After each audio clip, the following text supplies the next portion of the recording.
For centuries, the British royal family has captivated the world's attention with its glamour, elaborate ceremonies, and an impeccable image of nobility and dedication.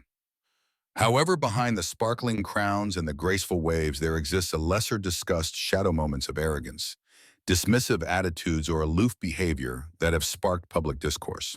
Whether through careless remarks caught on camera, extravagant demands that stun the public, or even a pattern of conduct revealing self-superiority, many royals have exposed a side that has shaken their carefully curated image. In this video, we will explore the 15 members considered the most arrogant in the history of the British royal family. From kings and queens to lesser-known dukes and duchesses, all have had moments that made the public raise eyebrows due to their haughtiness and excessive authority. Some names may surprise you, but others are already notorious for their self-importance and tendency to look down on the world.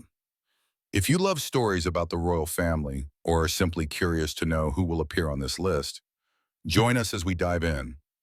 15 most arrogant members of the British royal family. Number 1, Prince Harry. Prince Harry once had the image of a troubled prince with a warm heart, rowdy but relatable, flawed but forgivable. For years, people gave him the benefit of the doubt. But as he grew older, something hardened. He became more defiant, more insistent that his pain justified his choices. When he stepped away from the royal family, he claimed it was for peace, privacy, and freedom. However, what followed was a constant return to the spotlight on his own terms. He seemed to believe he could rewrite the rules. It's not just about truth, it's about control. There was something deeply arrogant in the way he abandoned royal duties while insisting on retaining the benefits. It wasn't just about titles, it was about power, prestige, and influence. He wanted out, but not down. That contradiction made many people uncomfortable. Harry portrayed himself as a victim of the institution that raised him, while simultaneously trying to profit from the very system he condemned. His move to California was supposed to be a breakaway, but he and Meghan built their brand around the royal identity they claimed to have escaped. The documentaries, the interviews, the tell-all memoir all screamed of someone who wanted to be heard but on a higher platform. He wanted to criticize the monarchy while clinging to the aura it gave him. He may still believe he's fighting for something noble, but there's a prideful edge to the way he pushes his narrative. There's fury in his words, but also vanity. Harry didn't just leave the royal family, he tried to rise above it, to recast himself as the misunderstood hero of his own story. In doing so, he may have lost the humility that once made people root for him. Number 2, Camilla Queen consort. Camilla carried a calm and poised exterior, but beneath it lay a steel will that refused to break even under decades of public ridicule. Her presence in the royal circle wasn't just a twist of fate, it was a relentless push toward what she believed was rightfully hers. She never begged for acceptance, nor did she apologize for a love that crossed royal boundaries. That defiance, that stubbornness made her both a survivor and a target. People saw manipulation in her quiet confidence, especially when she remained beside Prince Charles during his marriage to Diana. She didn't tremble when the world threw harsh headlines at her. Instead, she seemed to grow more composed, more polished. But this calm had an edge. Camilla knew she would never be Diana, and she didn't care to try. To some, that made her real. To others, it made her cold. The most arrogant moment, however, wasn't in what she said it was, in what she never denied.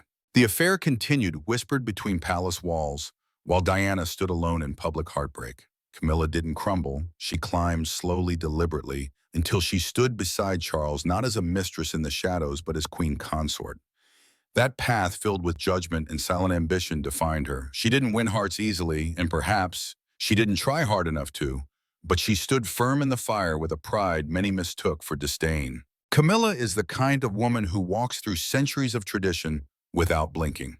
Though the scars of a public perception never quite faded, she wore them like medals, never letting them shake her course. Her triumph was built not on dignity, but on unfailing resolve. Number 3, Meghan, Duchess of Sussex.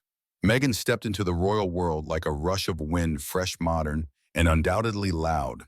She had the poise of an actress and the gaze of someone who knew exactly what she wanted. Meghan wasn't just trying to fit in, she wanted to change the rules, and she made no secret of it. Her smile came with sharp ambition. Her elegance came with a sense of control. She married into the monarchy, then tried to mold it. At first, people admired her strength. She was American biracial and tough a breath of something new. But confidence soon turned into controversy. She pushed back hard against protocols, choosing her own way. When the institution pushed back, she took offense. She and Harry walked away. But what came after shook everyone. Her interview with Oprah was a masterclass in self-presentation, polished, emotional, yet deeply divisive. She spoke of pain and mistreatment while sitting in a perfectly planned setting watched by millions. Critics didn't just see bravery, they saw contradiction. A woman demanding privacy, yet broadcasting her grievances on the grandest stage reeked of self-importance.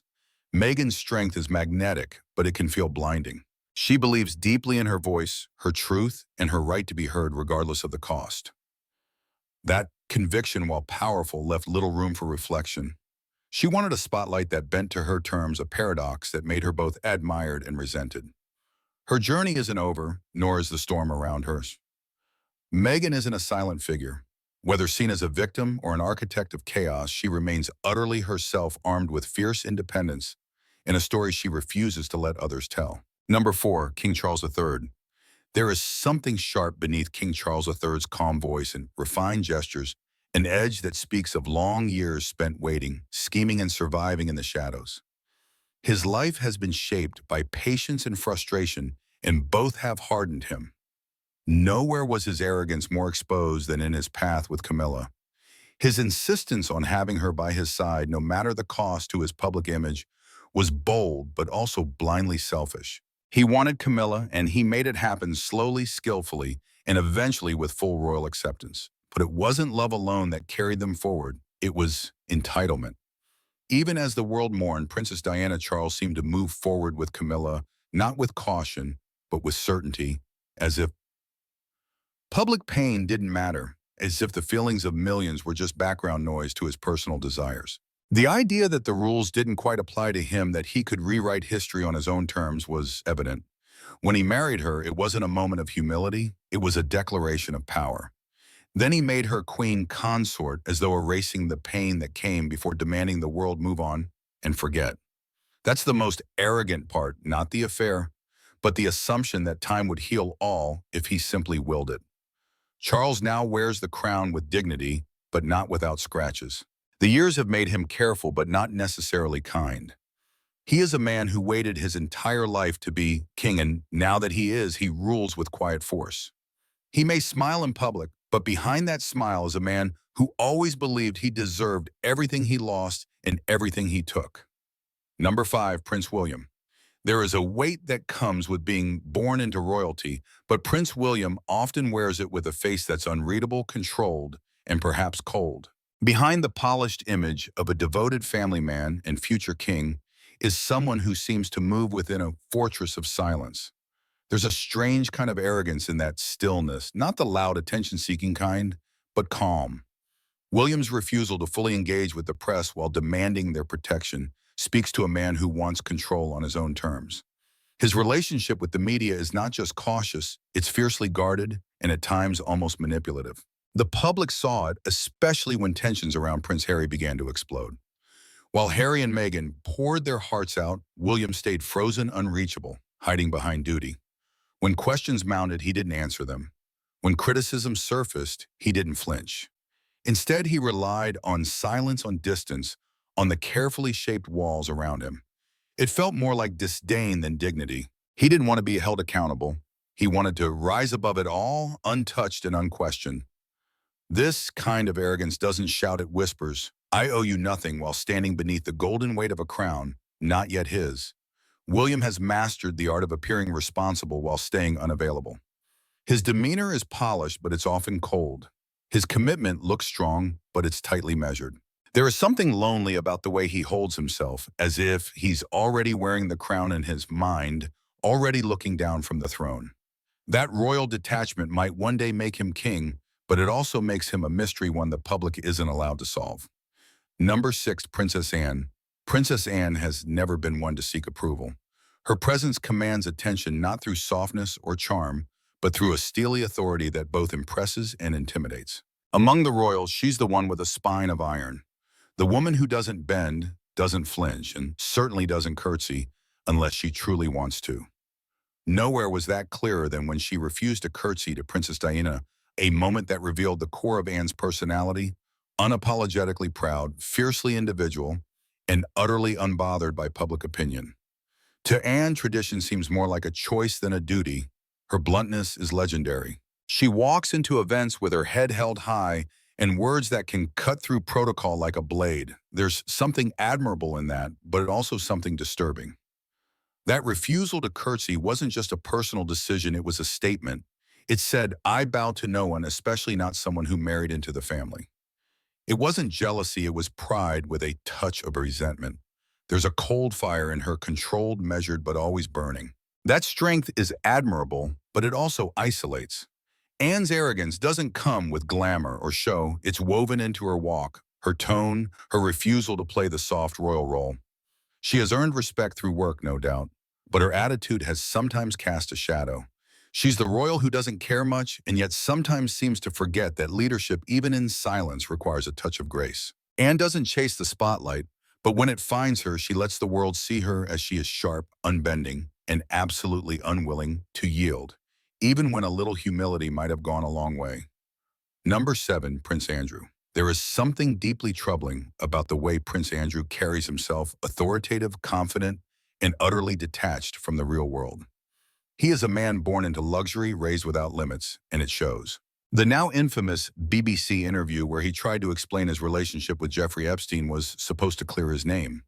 Instead, it revealed the most arrogant layers of his character. A man so confident in his entitlement that he didn't even see the shame rushing toward him. He didn't come across as reflective or remorseful. He came across as smug, cold, self-serving. The moment he opened his mouth, the walls of denial came crashing down.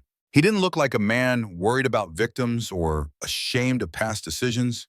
He looked like someone annoyed that he had to explain himself at all. His answers were empty, his tone casual. He spoke about serious allegations as though they were small inconveniences in his royal life.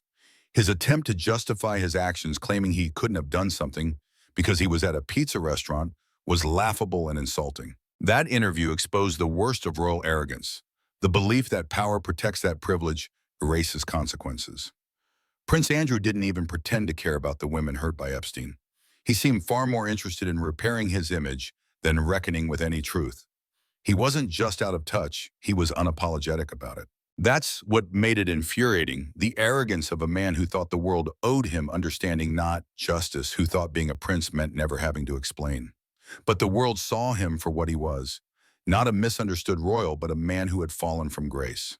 Number 8, Sarah, Duchess of York. Sarah, Duchess of York, has always carried herself with a bold, confident air, a woman who refused to shrink into the background. Her presence was loud, lively, and impossible to ignore. She smiled brightly, talked openly, and lived like someone who believed she could break the rules without consequences. At her best, she came across as spirited and refreshingly human in a world of stiff royal formalities. But that same quality sometimes tipped into recklessness. She wanted attention to be admired on her own terms, even if it meant crossing the line between confidence and arrogance. A moment that exposed the shadows behind her poise was when she was secretly filmed offering access to her former husband, Prince Andrew, in exchange for money. It wasn't just a scandal, it felt like a betrayal of public trust. The Duchess seemed unaware of the weight her title carried. Her casual tone as she discussed money and influence was disrespectful. It wasn't a moment of desperation. It was arrogance wrapped in a smile, as if she believed her royal proximity was a currency she could spend however she pleased. Even after the fallout, Sarah didn't shrink away. She reinvented herself, wrote books, gave interviews, and clung to the fringes of royal life. She always acted as if the rules were flexible if she was the one bending them. There's a strange kind of pride in how she moves forward, never apologetic for long, always seeking the next spotlight. That stubborn resilience has kept her from fading into obscurity, but it also keeps her stuck in a cloud of suspicion. Sarah was never content to simply exist in the shadows of royalty. In the end, she never stopped trying to turn the scandal into survival. Number 9, Princess Beatrice. Princess Beatrice has always walked a strange tightrope, born into royalty, but too far down the line to truly matter in the grand scheme. But that didn't stop her from trying to make herself seen. Behind the soft smiles and polite charm is someone who has fought silently with being overlooked. She was never content with being a decorative royal. There was always something in her eyes, a defiant spark, as if to say she will not be invisible. Beatrice has certain emotional insecurities, sensitive, earnest, and desperate to be seen as more than just another royal face. Unfortunately, that very need sometimes becomes a problem. At Prince William and Kate Middleton's wedding, she became a headline for the wrong reason. That massive swirling hat she wore wasn't just fashion. It was a statement, an exclamation mark, in a room full of quiet elegance, and it screamed. While the world celebrated a royal love story, Beatrice's choice came off as deliberate, maybe even desperate, an arrogant move that ignored the focus of the day. It wasn't just about the hat, it was about stealing attention in a moment that wasn't hers to own. That one accessory became a symbol of her struggle to stand out, to be recognized in a family where the spotlight is tightly controlled. Though she faced criticism for it, it exposed the restless core within her. Beatrice is no fool. She's complex, ambitious, and flawed, but in that moment she forgot the delicate balance of grace and restraint that royalty demands. Her need to shine overpowered the subtle dignity expected, and in doing so she left a crack in her carefully built image. This is just the tip of the iceberg. The rest of the list will leave you surprised. Number 10. Queen Elizabeth, the Queen Mother. The Queen Mother was a force disguised in pearls and pastels. The warm smile and gentle voice concealed a woman of razor-sharp instinct and unshakable will. She wasn't just a queen consort, she was a master of influence, a quiet architect of royal survival. She knew power, not just how to hold it, but how to wield it. Every step, every word was measured. Behind her charm was control, and her enchanting eyes were strategic. She seemed kindly, but was still wrapped in velvet. She loved being adored. Public adoration fed her. She bathed in tradition, preserving the idea of royalty as sacred and untouchable. But she also believed deeply in her own superiority. Even when humility would have served her better, her arrogance was most visible after the Second World War, when she held on to outdated customs and expectations well into the reign of her daughter, Queen Elizabeth II. She saw herself as the guardian of the old world, and in doing so dismissed new voices and ideas as negative or improper. Her most arrogant moment was her resistance to modernization. Her disdain for change wasn't just conservatism, it was a sense of entitlement. She often undermined progress and couldn't accept that the world had moved on from the values she held sacred. She lived in a bubble of ceremony where reverence followed her, and she expected others to maintain it. Even in her later years, when her role was mostly symbolic, she insisted on being treated as the royal matriarch she saw herself as. Her life was elegant, but not without edge. She didn't just play the role of queen, she owned it fiercely, sometimes arrogantly. Number 11. Queen Elizabeth II. Queen Elizabeth II was more than a monarch. She was an institution, a figure wrapped in silence, tradition, and careful distance. Duty was her compass and restraint her shield. But behind the perfectly measured words and steady hands was a woman of great strength. She didn't rule through loud proclamations, but through a sustained presence. The world bent around her. Prime ministers came and went. Wars erupted and ended. Scandals rocked the palace, but she remained the same. But that distance came at a cost. Her strength sometimes hardened into coldness. Her calm could feel like a wall. In her most unbending moments, there was a certain arrogance, a refusal to be moved even when the world cried out for emotion. After Princess Diana's demise, the silence from the Queen was deafening. While the nation mourned and demanded compassion, she remained behind the castle walls. That delay in addressing the public wasn't just a misstep, it was a revealing moment. It exposed a woman so rooted in tradition that she refused to bow to the shifting tides of emotion and modern expectation.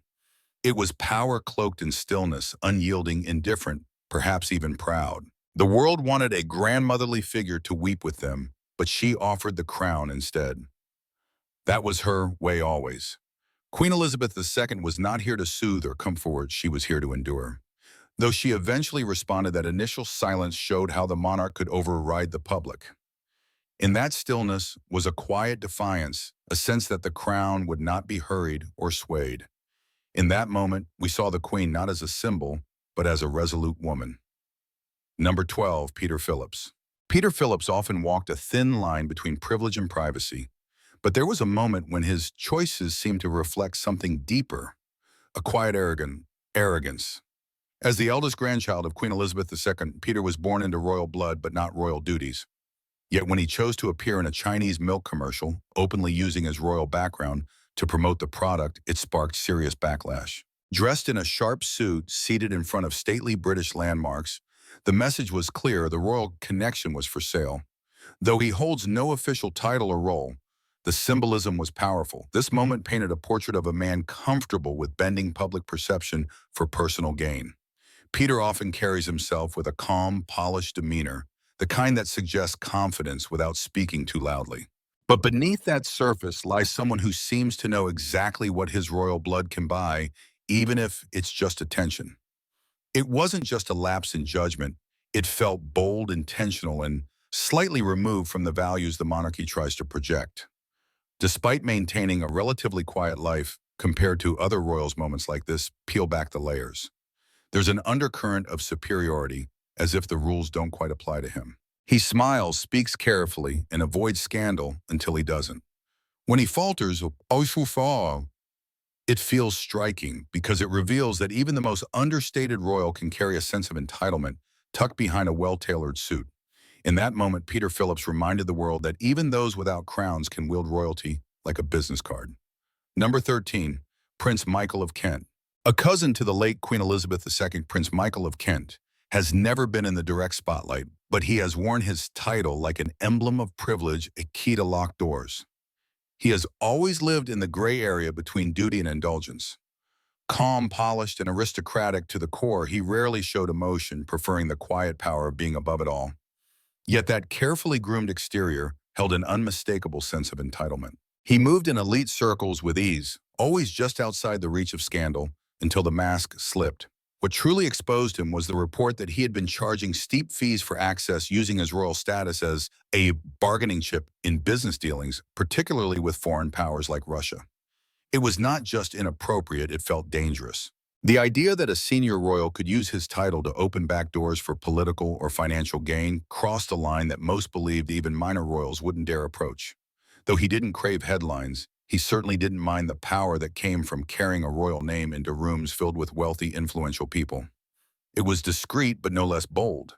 His response, like his manner, was measured and distant. There was no public apology that rang with remorse, only the cool distancing of someone who seemed above the rules of ordinary life. That detachment felt like arrogance, the belief that his royal blood allowed him to act in ways others couldn't.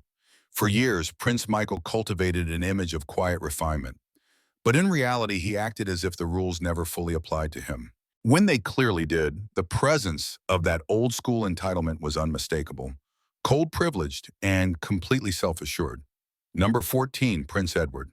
Prince Edward was never the commanding figure of the monarchy. He didn't carry the magnetic presence of Charles or the sympathetic aura of Diana.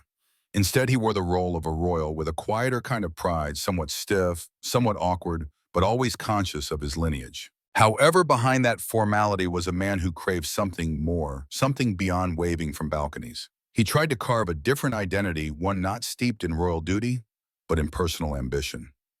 That's where things began to unravel. Edward launched his own TV production company, eager to be seen as a creator, not just a prince.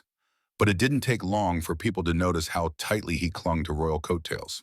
He used inside access royal footage and palace connections, not as a storyteller, but as a prince looking to profit. That arrogance didn't wear well.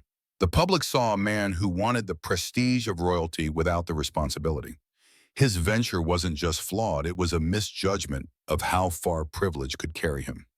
When his crew intruded on Prince William's school life, the backlash was swift. He overreached, and it showed. Edward's desire to escape the shadow of his birth only dragged him deeper into it. His failures weren't loud scandals. They were quieter embarrassments marked by ambition, not supported by charisma or vision. He always seemed a little too eager to prove he was more than a royal by birth. Yet every time he tried, he only reminded people of exactly that. Still, Edward remains polished, measured, and just a little bruised. He didn't leave the stage, nor did he steal the spotlight. His arrogance didn't come from loud acts, but from a quiet belief that the world owed him a chance to shine. Number 15, Zara Tindle. Zara Tindle, known for her no-nonsense personality and fierce independence, has long been seen as one of the most grounded members of the royal family. An Olympic medalist and mother, she often steps away from the spotlight, carving out a space on her own terms. But even Zara, with all her grit and charm, showed a flash of arrogance that caught people off guard when she was spotted parking in a disabled space at a horse event. She may not have worn a tiara, but in that moment, her actions spoke of entitlement as loudly as any crown ever could. For someone so physically capable and actively engaged in competitive equestrian sports, the image of her car in a space meant for those with genuine mobility challenges struck a nerve. It wasn't just about breaking a rule, it was about what the act suggested, a moment when privilege silenced consideration. The action felt careless, even dismissive. Zara may not seek the limelight, but when she steps into controversy, it reminds us that privilege doesn't always wear a crown. It often just wears confidence. Zara has always been spirited and direct, known for her confidence and easy laughter. But she also carries a quiet assurance that sometimes turns into indifference toward public judgment. She was likely undisturbed by the criticism, her tough exterior brushing it off like dust from her riding boots. That's part of her appeal, her refusal to apologize for who she is, but it's also what makes moments like this unsettling. The behavior didn't align with the public's idea of her grounded, relatable image. Through the stories and actions we've just reviewed, it's clear that the British royal family is not only a symbol of power and tradition, but also a vivid reflection of the downsides of wealth and status. Arrogance, whether intentional or not, has repeatedly tarnished their image in the public's eyes. However, we must also frankly acknowledge that living in an environment of adulation and protection from birth to adulthood makes maintaining humility no easy task. Behind the spotlight and perfect exteriors, they too are human beings with their own strengths and weaknesses. What do you think about this list? Are there any members you believe don't truly deserve to be included?